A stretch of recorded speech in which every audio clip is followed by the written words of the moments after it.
Abu Yazid al-Bustami adalah Sufi abad 3 Hijriyah berkebangsaan Persia, lahir tahun 804 Masehi, 188 Hijriyah. Nama kecilnya adalah Taifur, sedang lengkapnya Abu Yazid Taifur ibn Isa ibn Surusyan al-Bustami. Dalam literatur tasawuf, namanya sering ditulis dengan Bayazid Bastami. Setelah dikaruniai seorang putra bernama Yazid, ia kemudian lebih dikenal dengan nama Abu Yazid. Arti, ayah Yazid, al-Bustami sendiri adalah nisbah atau ditujukan pada daerah kelahirannya Bistami, Kumis, di daerah tenggara Laut Kaspia, Iran. Ayahnya bernama Isa, sedangkan kakeknya bernama Surusyan, yang mana keduanya beragama Majusi, agama bangsa Persia yang mengajarkan penyembahan kepada api dan berhala, tetapi kemudian masuk Islam. Kedua orang tuanya Abu Yazid adalah Muslim yang taat, soleh, wara, sederhana dan mementingkan kehalalan rizki yang dicari dan diterima, serta zuhud, berperilaku seperti yang dilakukan para pendahulu yang suka berbuat baik, meningkatkan hubungan dengan Allah untuk mencapai derajat yang mulia dan tinggi. Sedang kakaknya bernama Adam dan adiknya bernama Ali yang juga Sufi. Ada Sufi yang memiliki nama hampir mirip dengannya, yakni Abu Yazid dan Taifur al-Bistami al-Asgar. Data hidup yang dimilikinya sangatlah terbatas. Info-info mengenai dirinya didapat dari Taifur, cucu dari Adam. Selain itu, biografi Abu Yazid juga diketahui melalui tokoh-tokoh lain yang pernah berjumpa serta mencatat ucapan-ucapannya, seperti Abu Musa al-Dabili, Abu Ishaq al-Harawi, dan lain-lain. Sejarah mencatat bahwa ia tidak meninggalkan suatu tulisan barang satupun. Saat remaja, Abu Yazid mempelajari dan mendalami Al-Quran serta hadis-hadis Nabi Muhammad SAW. Ia kemudian mempelajari fikih mazhab Hanafi, salah satu aliran metodologi fikih yang didirikan oleh Imam Hanafi, dan merupakan salah satu mazhab yang dianut oleh kaum Sunni, sebelum akhirnya menempuh jalan tasawuf. Karena ia menganut mazhab Hanafi, maka ia termasuk dalam golongan Ashaburai, yakni suatu aliran yang memberikan peranan besar kepada akal, pemikiran, Arab, al-Rayu, untuk memahami hukum Islam. Sebagai orang yang mengerti hukum-hukum yang dikaji melalui fikih bermazhab Hanafi, kepatuhannya pada syariat Islam sangatlah kuat. Hal ini dapat dibuktikan dari sejumlah pernyataan yang pernah diucapkannya. Ia pernah berkata demikian, "Kalau engkau melihat seseorang sanggup melakukan pekerjaan keramat, seperti duduk bersila di udara, maka janganlah engkau terperdaya olehnya. Perhatikanlah apakah ia melaksanakan perintah Tuhan, menjauhi larangan Tuhan, dan menjaga dirinya dalam batas-batas syariat." Selain itu, Abu Yazid juga pernah mengajak keponakannya, Isa bin Adam, untuk memperhatikan seseorang yang dikenal oleh masyarakat sebagai zahid, orang yang menolak dunia, berpikir tentang kematian, yang memandang bahwa apa yang dimilikinya tidaklah punya nilai dibandingkan dengan apa yang dimiliki oleh Allah Subhanahu wa Ta'ala. Waktu itu orang tersebut sedang berada di dalam masjid dan terlihat batuk lalu meludah ke depan, ke arah kiblat di dalam masjid. Karena menyaksikan kejadian tersebut, yang mana hal ini tidak sesuai dengan adab atau akhlak yang diajarkan oleh Rasulullah SAW. Abu Yazid pergi dan berkomentar, orang itu tidak menjaga satu adab dari adab-adab yang diajarkan oleh Rasulullah SAW. Bila ia begitu, ia tidak dapat dipercaya atas apa-apa yang didakwakannya, omongannya tidak dapat dipercaya. Ia juga mengungkapkan bahwa pernah terbesit di hatinya untuk memohon kepada Allah, agar dia diberikan sifat ketidakpedulian terhadap makanan dan wanita sama sekali, tetapi hatinya kemudian berkata, pantaskah aku meminta kepada Allah sesuatu yang tidak pernah diminta oleh Rasulullah SAW? Bahkan karena begitu taatnya pada ajaran agama, dia menghukum dirinya sendiri jika melanggar. Katanya, aku ajak diriku untuk mengerjakan sesuatu yang termasuk dalam perbuatan taat, tetapi kemudian diriku tidak mematuhinya. Oleh karena itu, selama setahun diriku tidak kuberi air minum. Kisah lain juga pernah ia alami. Sebuah riwayat cerita turun-temurun, memberitahukan bahwa suatu ketika ia bermalam di padang pasir dan menutup kepalanya dengan pakaian lalu tertidur. Tak disangka, dia mengalami hadas besar, suatu kondisi yang dapat menghalangi seseorang melakukan salat, seperti haid, keluarnya mani, dan lain-lain, sehingga diwajibkan mandi jinabat atau mandi wajib, mengalirkan air dan mengusap seluruh anggota tubuh dengan melafalkan niat tertentu. Akan tetapi malam itu terlalu dingin dan ketika terbangun, dirinya merasa enggan untuk mandi dengan air yang juga terlalu dingin. Abu Yazid berniat untuk mandi saat matahari sudah tinggi, tetapi setelah menyadari betapa ia tidak mempedulikan kewajiban agama, akhirnya dia bangkit dan melumerkan salju pada jubahnya. Setelah itu Abu Yazid mandi dengan menggunakan jubah yang basah dan dingin tersebut, lalu dipakainya kembali, tubuhnya kedinginan, lalu ia jatuh pingsan. Banyak literatur menyebutkan bahwa ia wafat pada tahun 261 Hijriah, 875 Masehi. Namun pendapat lain menyebutkan bahwa ia wafat pada tahun 264 Hijriah, 878 Masehi. Abu Yazid menghabiskan seluruh hidupnya di kota kelahirannya, Bistami. Pernah ada yang berkata padanya, bahwa orang yang mencari hakikat, hidup, biasanya selalu mengembara dari satu tempat ke tempat lain. Kemudian ia hanya menjawab, temanku, maksudnya, Tuhan, tidak pernah berpergian, dan karena itu aku pun tidak berhijrah, berpindah, dari sini. Namun tidak dapat diacuhkan, ketika beberapa kali ia terpaksa menyingkir dari Bistami, karena munculnya tekanan dan permusuhan dari pihak yang menganggap sufisme atau tasawufnya menyimpang. Tetapi hal itu hanya berlangsung dalam waktu yang relatif singkat.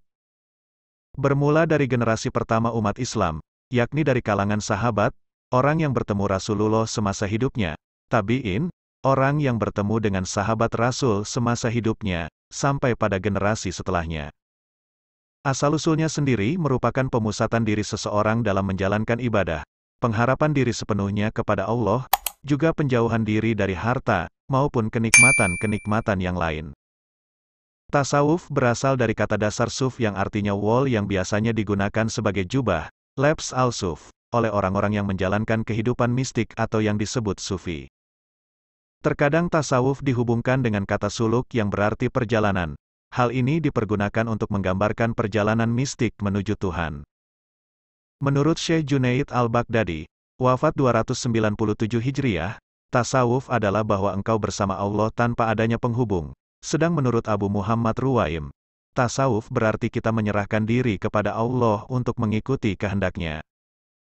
Dari definisi di atas, dapat diambil suatu pengertian bahwa tasawuf ialah kesadaran murni yang mengarahkan jiwa secara benar kepada amal dan kegiatan yang sungguh-sungguh.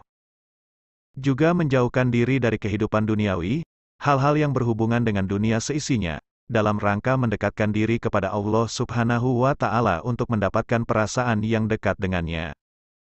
Tujuan dari tasawuf sendiri adalah untuk mengenal Allah.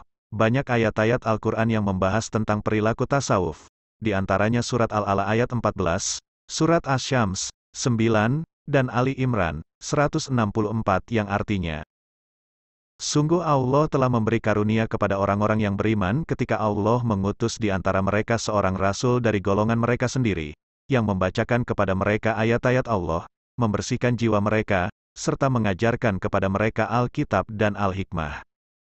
Dan sesungguhnya sebelum kedatangan Nabi, mereka adalah benar-benar dalam kesesatan yang nyata. Adapun cara memahami sesuatu dalam tasawuf sangatlah berbeda dengan yang lain. Oleh karena itu, para sufi menciptakan metode yang berbeda dengan metode yang digunakan dalam pengetahuan biasa, termasuk dalam filsafat. Jika pengetahuan biasa menggunakan metode batsi atau pemikiran, sedang dalam tasawuf menggunakan metode zauki, yakni rasa, orang yang masuk ke dalamnya bukan sekedar memahami, tetapi juga mengalami, karena hanya dengan mengalami, maka kita akan memahami. Jalaluddin Rumi mengatakan, jika engkau ingin mempunyai pengetahuan yang sebenarnya tentang air, maka ceburkanlah dirimu ke dalamnya, maka engkau akan memperoleh pengetahuan sejati tentangnya. Inilah yang dimaksud sebagai zauki, merasakan atau mengalami objek tersebut dan bukan hanya mengetahuinya lewat tulisan maupun analisis. Adapun pengertian Sufi Asy-Syibli, Sufi adalah penunjuk dari Allah, sedang makhluk lain adalah penunjuk kepada Allah, ditambah dengan keterangan dari Zun al-Misri. Sufi adalah orang yang menyukai Allah lebih dari segala sesuatu dan disukai oleh Allah dari segala sesuatu. Al-Nuri menyebutkan di antara sifat seorang Sufi adalah diam, ketika tidak memiliki sesuatu, dan mendahulukan orang lain ketika memiliki sesuatu. Abu Yazid pernah ditanya perihal Sufi. Pertanyaan itu kemudian dijawabnya sebagaimana berikut. Sufi adalah orang yang tangan kanannya memegang kitabullah, Al-Quran, sedangkan tangan kirinya memegang sunnah Rasulullah, salah satu matanya memandang ke surga dan yang lainnya memandang ke neraka. Baginya dunia hanyalah sarung dan akhirat adalah mantelnya.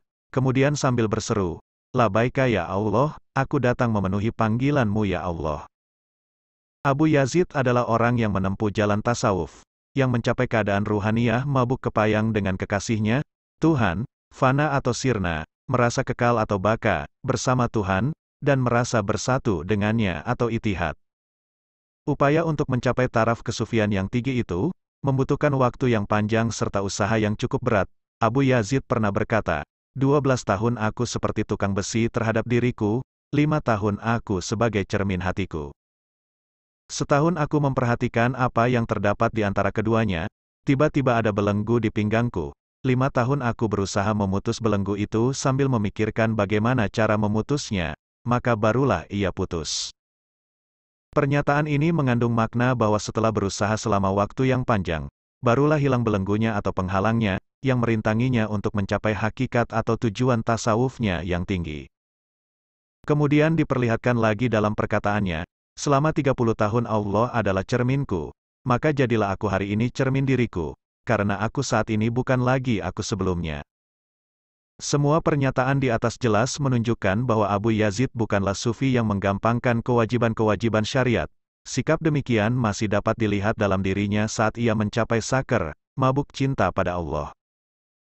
Selain Abu Yazid, juga ada banyak sufi yang lain seperti Abu Hasan Sari al-Mughalis as-Sihti, seorang sufi yang berpengetahuan luas dan banyak dihormati penduduk Irak dan para ulama yang lain. Kemudian ada juga tokoh-tokoh sufi asal Iran, antara lain adalah Rusbihan al-Bakli as-Shirazi, Haidar Amuli, Ali Isfahan, wafat tahun 1427, dan A'la ad-Daula as-Samani, tahun 1261 sampai tahun 1336. Juga tidak luput tokoh-tokoh sufi yang muncul pada abad-abad pertama hingga abad ke-9 Hijriah, saat di mana tasawuf mulai menunjukkan kemajuannya. Di antara tokoh-tokoh tersebut ialah Abu al-Haris al-Muhasibi, 165 sampai 243 Hijriah atau 781 sampai 857 Masehi, Zun al-Misri, wafat 248 Hijriah atau 861 Masehi, Al-Hakim at-Tirmidzi, wafat 898 Masehi, Abul Mughits bin Mansur al-Halaj, wafat 309 Hijriah, terkenal dengan Al-Halaj yang merupakan tokoh sufi paling kontroversi dalam sejarah. Karena konsep wahdatul wujud penyatuan diri dengan Tuhan miliknya dan terkenal dengan kata-katanya Ana al-Haq, saya adalah yang maha benar, sehingga harus dihukum mati pada tanggal 28 Maret tahun 913 Masehi karena didakwa menyebarkan ajaran sesat. Sahal ibn Abdillah al-Tustari, wafat 896, Al-Haras, wafat 899 Masehi. Sedang kedatangan para ahli tasawuf atau sufi di Indonesia sendiri diperkirakan pada abad ke-13, yakni masa penyebaran ahli-ahli tasawuf dari Persia dan India, tetapi baru tampak nyata sekitar abad 16 dan 17 terutama di Jawa dan Sumatera. Contohnya para sufi dari Sumatera adalah Hamzah Fansuri, Syamsuddin As-Samatrani, Ar-Ranisri, dan Abdurrauf dari Singkel. Kemudian jika di Jawa ada Wali Sanga, Syekh Siti Jenar atau Syekh Lemah Abang, Sunan Panggung, dan lain-lain.